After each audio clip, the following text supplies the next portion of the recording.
Morning, trade pros. This thing say 12, yeah, 12:30. Awesome. Afternoon, trade pros.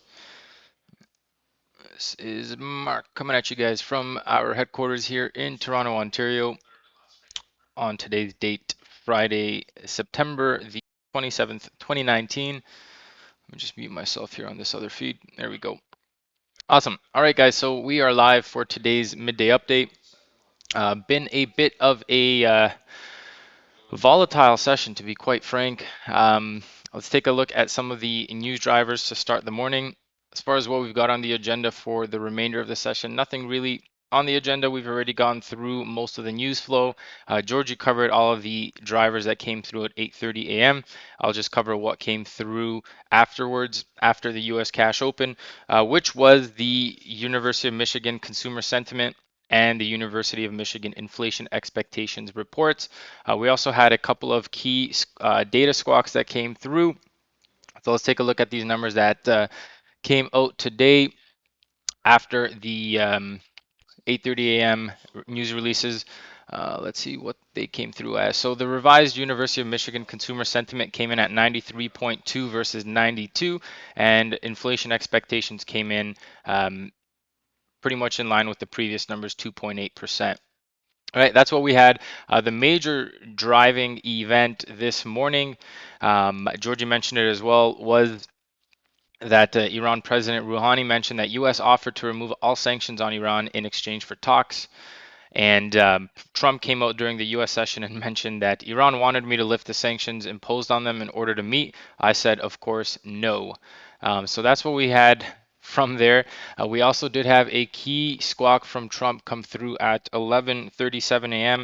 with regards to the White House potentially limiting flows of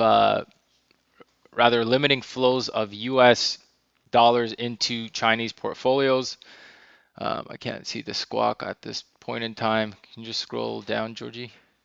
Yeah, that one. Yeah, President Trump reportedly considering limits on U.S. portfolio flows into China through no timeline, though no timeline is set for potential capital restrictions. So based on that news, the stock market dropped a little bit. We did see a bit of a flush down into the previous day lows, and equities have kind of recovered that, bounced up into their view apps, and have kind of sold off from there.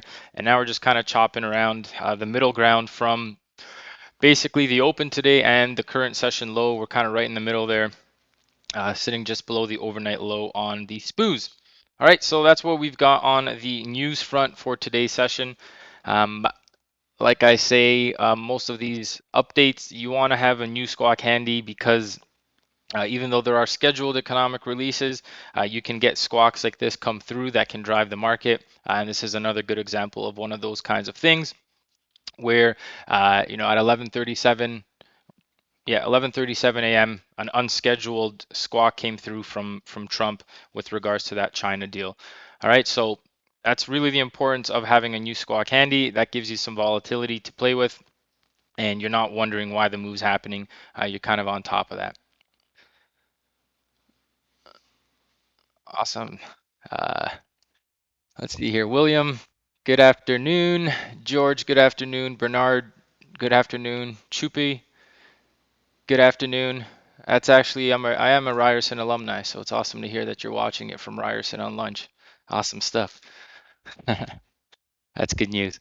All right, so that's what we've got on that front. Let me jump onto the charts here, show you guys what we've got as far as quotes and volume. All right, so volume on the S&P 500 right on here, relatively light, 875,000 contracts, though we've had some pretty good moves. So a bit heavier volume than yesterday around this part of the day. However, still not anywhere near the 1 to 1.5 million on the day. Daily change percentage is pretty much neutral, to down 0.39% from previous day's close, which was at the 79.75. We're currently at the 69 halves. And so that's why the daily change percentage is red. All right. For crude oil, we have 545,000 contracts. This is actually more representative of what we tend to see when crude's moving. Around 500 to 600,000 contracts at this part of the session is considered pretty good volume. So crude is actually good volume. Daily change percentage sitting just shy of -1%. Previous day close came in at the 58.56s. We're currently last traded price at the 55.92s. All right, so both of these markets are down on today's session, and downside looks to actually, let me rephrase that.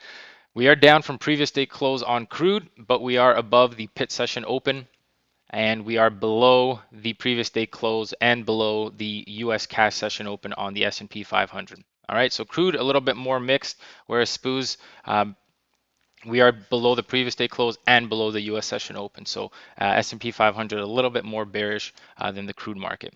All right, that's what we've got on the volume front of these things. Crude oil, you guys are seeing here, we finally filled that gap down from previous. Actually, if I scroll out here, you guys should be, yeah, there it is. So more or less, we filled the gap from last weekend's gap. Right here, you guys saw that was a nice 10% gap, and we finally filled it more or less here. And this is kind of what we were saying. We could start seeing buyers coming back into the market once that gap gets filled. And pivots are kind of showing we hit S2 overnight, and we've since kind of bounced up right back to the top of the range, right around these 55.80s, sorry, 56.80s. And now we force the rotation back down below the pivot. We have broken back under that pivot. As you can see here, we've got a 1 hour close back below it.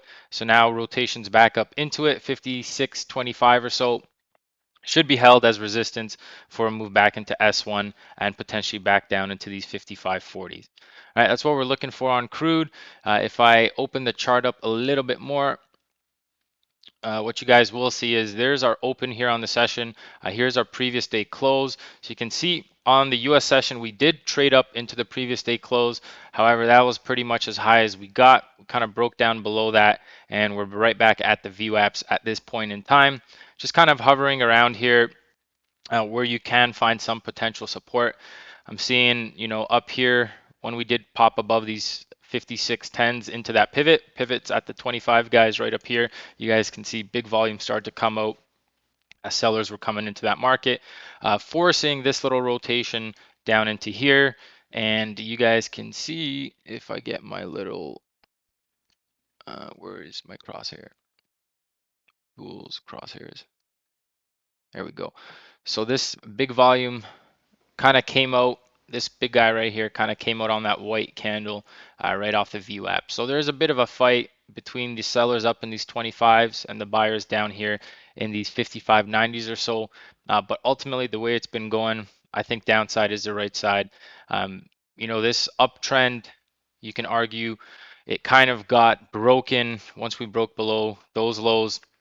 Here with a fresh lower low, this is to me looking like a potential lower high, and we're kind of just struggling right around the previous support. So I still think as long as we maintain below these 56.20s, we should see this thing kind of press back towards 55.60s and into the previous day low and into the daily open here around those 55.40s, mid 40s or so. All right, so that's what we've got on crude oil. On the S&P 500, let's get back into pointer mode here. There we are. S&P 500, you guys are seeing those 29.80s we were saying were a big level yesterday. We did poke our head above it, kind of held, broke below, held it as resistance, broke above it again, and now we're seeing some more sell side pressure below it. Your pivot's pretty much at the 29.80, it's just a couple of ticks off of it. And so that's looking like a nice strong level. Just the way that it's been going, lower lows, we're kind of consolidating lower highs around the 3,000. See if we can get another press back down into these 29.60s or so. That'll be a nice little target if we stay below these 29.80s for the remainder of today's session. All right, so on the S&P 500 chart, what you guys are seeing here is our open near the previous day high, and we kind of sold off on the open, bounced off of the 5-day point of control right back up into the open, held that level, and we sold off, made a fresh low into the previous day low here. This was on the back of that China news. Then we've kind of rotated on up into those VWAPs, held that point of control again. Now we're just kind of holding around this overnight low. If we get back above this guy, I think we'll have some sell stop or buy stops to be released back up into these POC, the VWAPs, and that previous day close around these let's call them 78 to 79 3/4 or so. All right, so a little bit of a pop. If not, it can still hold here, retest the bottom of these lows. If it breaks back below that, we're likely headed back towards 64/4. All right, so that's what I'm seeing here on the SPOOs. Downside looks like the right side, and we are kind of consolidating the overnight low here. Back above that, we'll likely squeeze up into this zone. Below this level, below these 68s, we'll likely make a press into these 64/4 and into these value area low here around those 62s. All right, so that's what I'm seeing on that front. And let's jump onto our Trade Pro Performance Index, show you guys how the team is doing on today's session. Let me just update these numbers a touch here. So this has got to be 21, 21, and 21. All right, so here are the numbers, guys, for today's session. September 27th, 69% of the team was up on close of the session, just under 56 up, just under 14 flat, and just under 31% down. So overall numbers looking pretty good. Pretty strong close into the end of September. Our average is creeping around, what our normal average is around 66 to 67, 68% live positive for the months. All right, so that's what I've got for you guys today. I hope you enjoyed this one. We've got some exciting videos coming out this weekend on our channel, Saturday and Sunday. So make sure to check those out. And that's pretty much it, guys. So let me flip this camera back to myself and we'll make a sign off here. Again, if you guys enjoy these updates, please do make sure to smash that like button. Help us out with the algorithms, with the YouTube algorithms, throw us in front of other people such as yourselves that are interested in doing this. And if you guys think this is valuable content, that's really the best compliment you guys can give us, is smashing that like button, subscribing, and sharing our channel with some of your friends and colleagues. All right, so that's what I've got for today. I hope you guys had a great week. If you are green to close out the week, I would suggest walking away, starting the weekend early, and try not to snatch defeat from the jaws of victory. All right, guys, so that's what I got.